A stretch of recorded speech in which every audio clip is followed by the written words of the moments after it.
हे वरी जे घेतलेलं आहे हे आपण भाजलेलं वगैरे काय नाही आहे. याच्यात एक 2 चमचे शाबू घालूया, कारण वरीला तिखटपणा नसतो.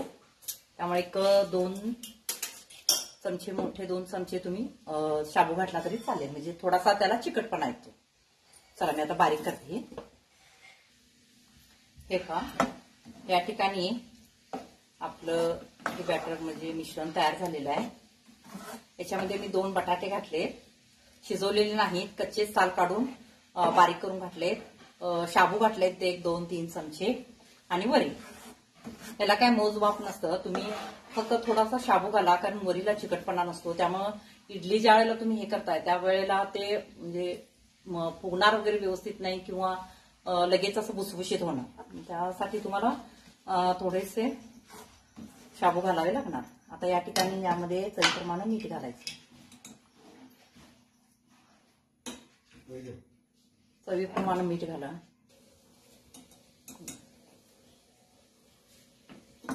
या ठिकाणी चवीप्रमाणे मीठ घातलेलं आहे. आणि याच्यामध्ये आता आपल्याला जरा सोडा खाण्याचा एक अर्धा चमचा घालावा लागणार. आणि हे मिश्रण चांगलं हलवून कमीत कमी एक 10 मिनिटं तरी आपल्याला असं ठेवावं लागणार. 10-15 मिनिटं, अर्धा तास तरी तुम्ही तुमच्या वेळेने करून ठेवला आणि कधीही तुम्ही केला दिवसभरात तरी चालतं. पीठ चांगलं भिजतं. आपण काय करू, याच्यावर झाकण ठेवू.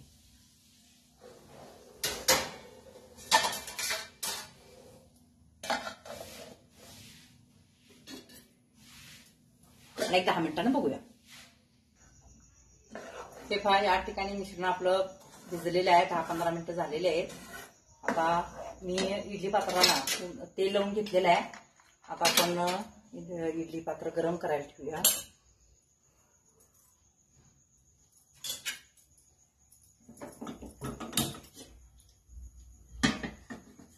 इडली पात्र गरम करायला ठेवलेलं आहे. आणि याच्यामध्ये लिंबू घालूया.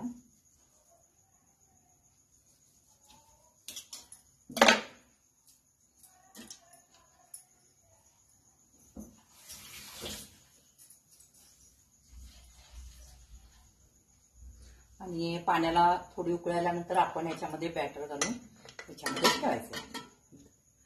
पाणी थोडं गरम होऊ दे. हे पहा, पाण्याला उकळी आलेले. मी आता इडली पात्रामध्ये घालून ठेवलेलं आहे मिश्रण. ते आता आपण याच्यामध्ये ठेवूया.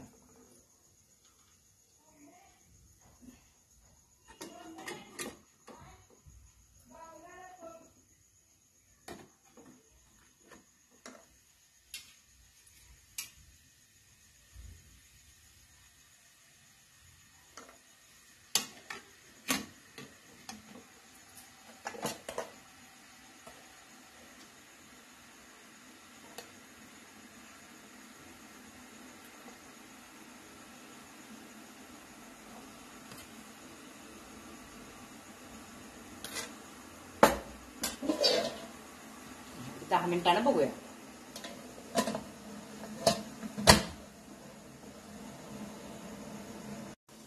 एक 10 मिनिटं झालेले आहेत आणि मी आता गॅस बंद करते. आणि एक 5 मिनिटं झाल्यानंतरच आपण याचा उघडायचा आहे, कारण याच्यामध्ये अजून वाफ असते, त्यामुळे ते आणखीन फुलून द्यायचं.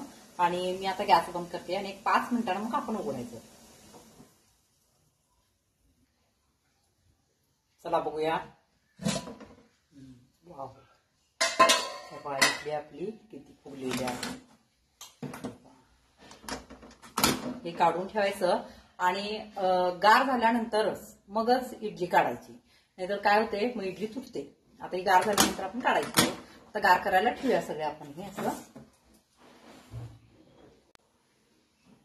तसं काही नाहीये. वरीला थोडासा कडवटपणा, बारीक केल्यानंतर कडवट लागतं, पण त्याच्यापासून जो आपण पदार्थ बनवतो तो काय कडवट लागत नाहीये. आता आप्पे वगैरे मी शिकवलेले आहेत करून बघा. डोसा शिकवलेला आहे, आंबोळी, मऊ आंबोळी शिकवलेली आहे. फक्त डोसा बनवताना त्याचं काय करा की गरम गरमच तो खावा, कारण नंतर तो कसं होतं, हे पीठ आपलं काय आंबवलेलं नसतं, त्यामुळे तो वात्रट होण्याची शक्यता असते. त्यामुळे काय करा की गरम गरमच खावा. आणि जी मऊ तुम्ही करता म्हणजे पातळ हे सोडून, ते मात्र ते दिवसभर मऊ आहे तसं राहतं, त्याला काय प्रॉब्लेम नाही. मग आता हे बघा, ह्या आपल्या इडल्या अशा झालेल्या आहेत तयार.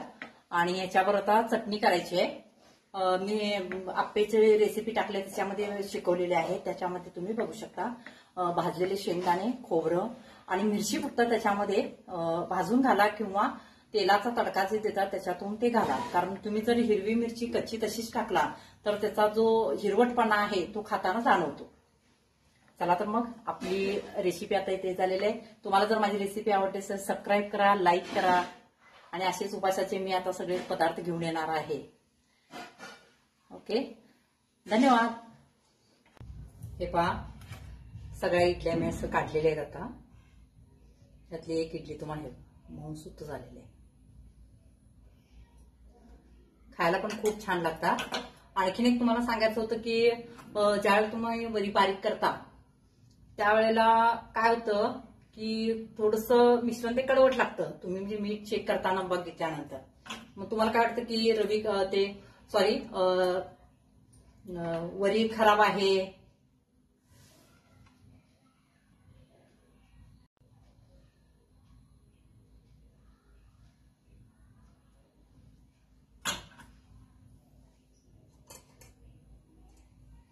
हे पहा, त्या ठिकाणी आपल्या सगळ्या इडल्या तयार झालेल्या आहेत.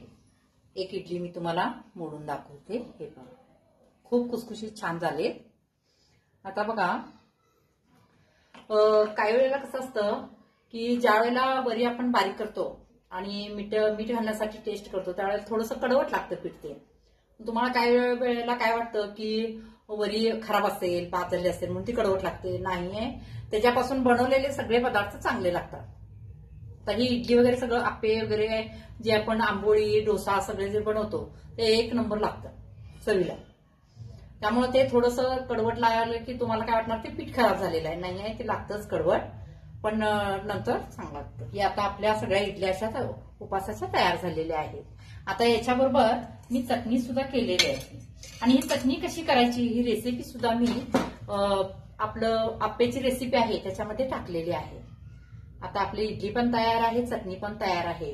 तुम्हाला जर माझी रेसिपी आवडली असेल तर सबस्क्राईब करा, शेअर करा, लाईक करा, कमेंट करायला विसरू नका. धन्यवाद. पहा, या ठिकाणी सगळ्या आपल्या इडल्या तयार झालेल्या आहेत. मी तुम्हाला मोडून दाखवते. हे पहा, झालेत ना, खूप छान झाले.